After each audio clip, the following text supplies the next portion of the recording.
Welcome to the second session of our training on effective church councils. Today we're going to discuss the character traits of elders and deacons, those who are leading, and then we're going to look at the operational values that this group of leaders need to operate under so that they can be effective leaders within the church. So let's look at the biblical definition of a deacon and an elder so that we know that what each of these groups should be doing. A deacon simply means a servant. So a deacon is one who serves the church in many different manners. The elder, just by terminology, means typically one who is older, not by age, but by spiritual maturity. An elder is a person, a man or a woman, who is able to teach, who has a passion for praying for the church, one who is able to manage and lead the body, one who is able to care for the flock. And so that's the basis, biblical definitions of deacon and elder. But one of the things I really want to focus in on at this session is determining who an elder or a deacon should be.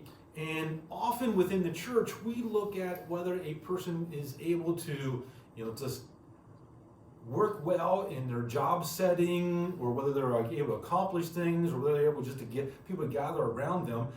There does need to be certain competencies, certain skill sets, but that's just the tip of the iceberg. We need to look underneath, because in the Bible, when it talks about elders and deacons in 1 Timothy chapter 3 and Titus chapter 1, what they look at there in Scripture for who should be an elder or a deacon, they're looking at character. They want to know that the person is worthy of respect, one who is competent, one not just competent, but above reproach. That's the word, above reproach. And so I encourage you to look at those passages from Timothy and Titus. Look over them, see how you measure up, especially as you're selecting new potential deacons and elders. Do they match up to that? And it's not that a person has to match up to every trait in there perfectly, because none of us are perfect, but are we striving to that? Are we moving towards it? Has there been growth in our spiritual being, in our character? If there are glaring gaps in any of that, well, maybe we shouldn't be a leader, or maybe we should step down, or maybe we shouldn't ask that person or help that person grow in their understanding of what it means to live out the values and the virtues of Jesus. So a person's character trait is very important in the selection process, because who we select will determine the path that the church today takes into the future. And if that person is not living out the way that Jesus would have us, it's going to have a negative effect upon the whole body of the church. I think it's so vital as to the characteristics of that person that it's better to have open slots within a church council than to have underqualified people filling a spot. So you may want to not fill people in, or not have people serve on council just based on that, and wait until we find that right person or people to get into there.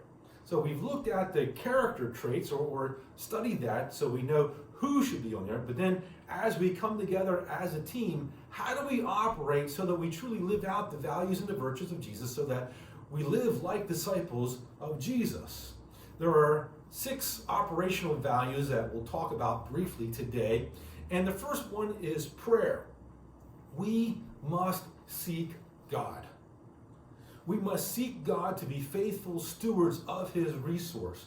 We need to be in prayer before the meetings. We need to be in prayer during the meetings. We need to be in prayer before any major decision is made. The second operational value is that of preparation. We need to come to the meetings prepared. We need to read over the agenda. We need to read over the last month's minutes. We need to follow through on any assignments that were given to us, and do that before the night before the meeting, or the day of the meeting. The third value is that of speaking truth. We have to be transparent. We have to be able to say what we're thinking, and for it to be a safe place for us to do that. But we also have to remember the scriptural admonition to speak the truth in love. We can't be there to put people down or put them in their space and in their place. And if we do speak in anger, we need to confess that and walk away from that. The fourth one is that of dealing with conflict. Anytime that we get people together, we're going to have a difference of opinion, and we need to speak that out, talk about it, get it on the table so that there is truly an understanding. And the amazing thing is that when we talk about it, we come together and we're much stronger because of it. The next value is that of supporting one another. This is built on the fact that there's relationship and trust. There's a friendship and a camaraderie, that we're a brotherhood. We are truly the family of God. And this is built when we keep our word, when we follow through on what we say we're going to do. The last operational value is that we must seek the mind of Christ. Unity is Christ's goal. We may disagree within the meeting, and that is fine. Speak your opinions, get it out there, but once we come to a decision, then we work together. So, we have a team that is built on character, and the character traits as listed there in Scripture, and then we work together to accomplish God's mission and His task. We have deacons, we have elders. They're always there to serve as stewards of God's resource given to us.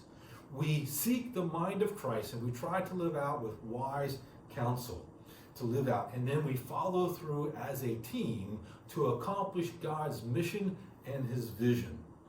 In that way, we are an effective church council. So I pray God's blessing to be upon you. I pray that God's Spirit will speak into you, that you may be God's leaders for His church today.